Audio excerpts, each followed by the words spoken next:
বিসমিল্লাহির রহমানির রহিম।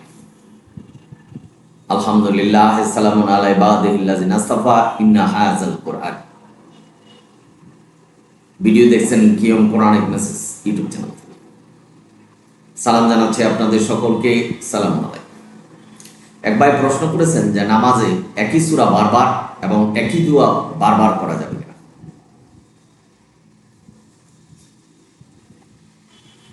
ভিডিওটা না টেনে দেখবেন, উপকৃত হবেন। বিশেষ করে যিনি প্রশ্ন করেছেন,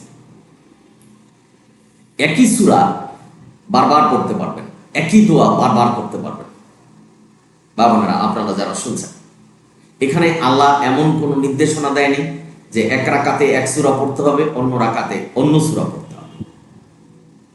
আপনি একই সূরা দিয়া সারা জীবন নামাজ পড়ুন, নামাজ হয়ে যাবে। কিন্তু মানব রচিত কোনো সূরা দিয়ে, অর্থাৎ কোরআনে নেই এমন কিছু দিয়ে যদি নামাজ পড়েন, তাহলে নামাজ হবে না। যেমন তাশাহুদ, দুরুদ, দোয়ায়ে মাসুরা, এগুলি কোরআনের কথা নয়, সুতরাং বা কোরআনের আয়াত নয়, এগুলি দিয়ে নামাজ পড়লে নামাজ হবে না। সুতরাং একই দোয়া, আপনি একই নামাজ দিনে 5 বার পড়ছেন, একইভাবে একই নিয়ম পদ্ধতিতে, তাহলে একই সূরা আপনি নামাজে পড়তে পারবেন না কেন? অবশ্যই পড়তে পারবেন। তবে আপনি যদি ভিন্ন ভিন্ন সূরা পড়েন, তাহলে কোরআন থেকে অনেক কিছু বললেন, আল্লাহকে অনেক কিছু বললেন, অনেক কিছু অর্জন করলেন। আপনাকে কোরআন পুরাটা নামাজে পড়তে হবে এই ধরনের নির্দেশনা দেন। আল্লাহ বলছেন, যা সহজ মনে হয় তা তুমি পাঠ করো। আপনি যদি শুধু সূরা আলহামদুলিল্লাহ সূরা পড়ে নামাজ পড়েন, হয়ে যাবে, নামাজ আদায় হয়ে যাবে। এই সূরা এটা হলো দোয়া। আপনি একই এই সূরা পড়তেছেন না, প্রত্যেক নামাজে প্রত্যেক রাকাতে পড়তেছেন, তাহলে একই সূরা তো একই নামাজে পড়তেছেন, তাহলে এটা কমপ্লিকেশন হওয়ার তো কিছু নেই। বাবারা, আল্লাহ যা বলেনি সেগুলি নিয়ে চিন্তা গবেষণা করে নিজেকে জটিল করার কোনো পদ্ধতি নেই, বা কোনো করবেন না। কারণ অনুমান করা যাবে না, বা কোরআনে যা নাই সেটা করা যাবে না, এই কথাটাই বিশ্বাস করবেন। সুতরাং নামাজে আপনি একই কোরআন থেকে পাঠ করছেন, 5 ওয়াক্ত 6 ওয়াক্ত নামাজে আপনি একইভাবে নামাজ পড়ছেন, তা একই সূরা আপনি বারবার পড়তে পারবেন না কেন? একই আল্লাহকে বলছেন, আল্লাহ তো দুই নেই, একই আল্লাহ, আল্লাহকে বলছেন। সুতরাং কখন, কিভাবে, কোন সময় আল্লাহ আপনাকে ক্ষমা করবেন সেটা আল্লাহই ভালো জানেন। সুতরাং আপনি একই সূরা একই দোয়া বারবার করতে থাকেন। আপনি মনে করেন একই নামাজে রাকাতে আপনি ভিন্ন আয়াত পাঠ করলেন, কিন্তু পরবর্তী নামাজে একই সূরা একই আয়াত পাঠ করছেন, যেহেতু কোনো সমস্যা হচ্ছে না, তাহলে একই আয়াত বা একই দোয়া পাঠ করলে কোনো সমস্যা নেই, নামাজ হয়ে যাবে। নামাজ শব্দের অর্থ হলো আল্লাহর হুকুম পুঙ্খানুপুঙ্খানুভাবে পালন করা। আপনি সুদ খেলেন, আপনি হারাম খেলেন, নামাজ পড়লেন, তাহলে হবে না। কোরআন নিষেধ করছে যে হারাম খাওয়া যাবে না, সুতরাং আপনি হারাম খেলে আপনার অন্য একটি ইবাদত আপনার সেটা সঠিকভাবে পালন করা হবে না। কারণ সুদ খেলে আপনি হারাম খেলে আপনি হারাম হয়ে গেলেন। মানুষকে অত্যাচার করলেন, মানুষের সম্পত্তি দখল করলেন, তাহলে আপনি নামাজ পড়লে তো সে নামাজ হবে না, কারণ নিজেকে প্রতিষ্ঠা করতে পারেননি। আকিমুস সালাত মানে আল্লাহর হুকুম পুঙ্খানুপুঙ্খানুভাবে পালন করবে। আল্লাহ কোরআনে বলছেন যে কোরআনের এক অংশ মানবা আর এক অংশ মানবা না, তাহলে কি হলো? তার মানে কোরআন যা বলছে সেটাই আমাদের পালন করতে হবে। কোরআন মানলেন আবার হাদিসও মানলেন, সেটা হবে না। সূরা বাকারার 42 নম্বর আয়াত। সত্যকে গোপন করলেন, সেটা হবে না।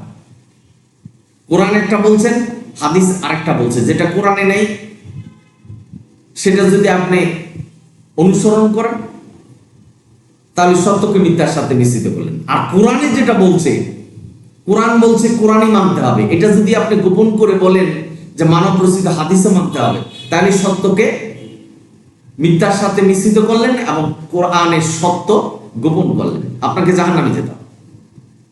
এটা কিন্তু খুব ইজি বিষয়।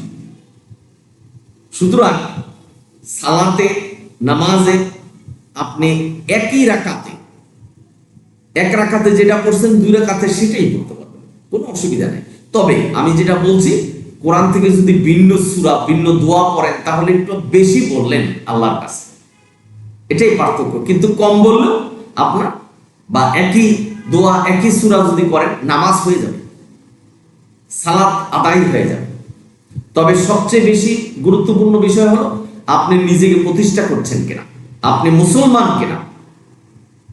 সূরা মায়দার 46 নম্বর আয়াতে বলছে কোরআন না মানলে আপনি মুসলমানই না, কাফের। তো কাফেরদের জন্য নামাজ নয়, শুধু কোরআন মানতে হবে। তো একবার চিন্তা করুন যে আপনি যে নামাজটা পড়ছেন সেটা কি শুধু কোরআন মানছেন না হাদিস থেকেও মানছেন? এই যে তাশাহুদ, এটা কি কোরআনের কোন আয়াতের মধ্যে এই তাশাহুদ লেখা আছে? দুরূদ ইব্রাহিম কোরআনের কোন আয়াতের মধ্যে লেখা আছে? আপনি বললেন বা চিন্তা করলেন যে এটা তো আল্লাহকেই বললাম, ভালো কথা বললাম, কিন্তু আল্লাহ বলছেন যে নামাজে দণ্ডায়মান অবস্থায় কোরআন থেকে পাঠ করতে হবে, সুতরাং আল্লাহর এই নির্দেশনা মানতে হবে। আপনি ভালো বলুন, যাই বলুন, সেটা যদি কোরআন বহির্ভূত হয় সেই ক্ষেত্রে নামাজ হবে না। একই সূরা বারবার পড়ে একই দোয়া বারবার করলে, প্রতি রাকাতে একই দোয়া একই সূরা পড়লে নামাজ হয়ে যাবে, কোনো সমস্যা নেই। আশা করি বুঝতে পেরেছেন। সুতরাং আগে নিজেকে প্রতিষ্ঠা করুন, হালাল উপার্জন করতে হবে, আল্লাহর যে নির্দেশনা দিয়েছে মিথ্যা বলা যাবে না, মানুষের সম্পত্তি গ্রাস করা যাবে না, খুন রাজধানী করা যাবে না। বাবানেরা, আপনারা যারা শুনছেন, সুতরাং মানুষকে অত্যাচার করা যাবে না। আপনি পিছনে মানুষকে অত্যাচার করেন, মসজিদের সামনের কাতারে দাঁড়িয়ে নামাজ পড়লেন, নামাজ হবে না ভাই। 1 লক্ষ টাকা দান করলেন, এই দান আপনার কোনো কাজে আসবে না, কারণ আপনি নিজেকে প্রতিষ্ঠিত করতে পারেননি, কোরআন দ্বারা প্রতিষ্ঠিত করতে পারেননি। ইয়াকা নাবুদু ওয়া ইয়াকা নাস্তাইন, আপনি নামাজে পড়ছেন যে আল্লাহ তোমারই কাছে সাহায্য চাই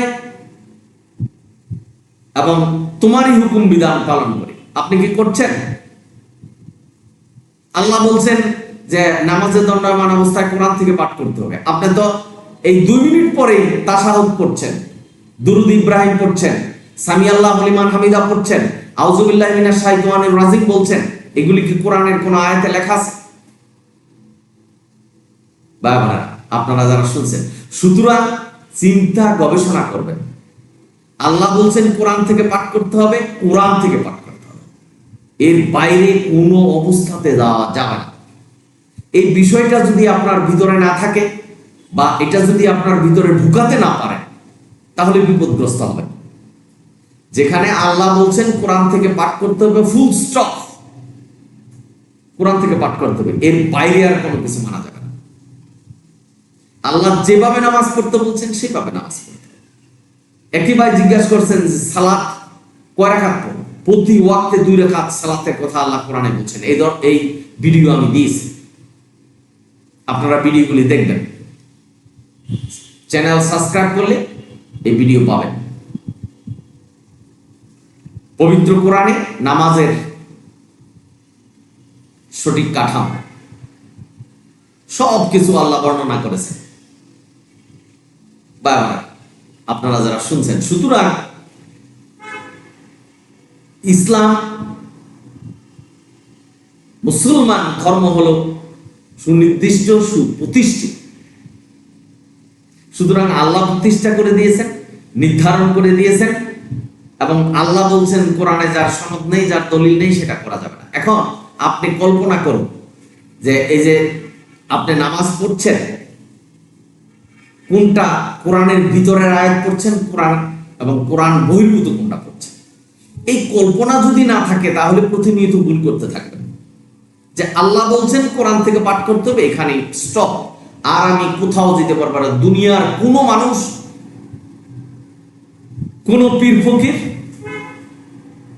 কারো কথা শোনা যাবে না। কোরআনের বাইরে কোন নবী রাসূলও কোনো কিছু বলে যাননি, অর্থাৎ আল্লাহর হুকুমের বাইরে যে যে নবীর কাছে যে হুকুম এসেছে এর বাইরে কোন নবী রাসূলও যায়। সুতরাং আমি আর আপনিও যেতে পারবো না, যদি যাই পথভ্রষ্ট। আশা করি বুঝতে পেরেছেন। আপনারা সকলেই ভালো থাকুন, সুন্দর থাকুন। যদি ভিডিও ভালো লাগে সাবস্ক্রাইব এবং শেয়ার করুন। আলহামদুলিল্লাহ রাব্বিল আলামিন। সালাম।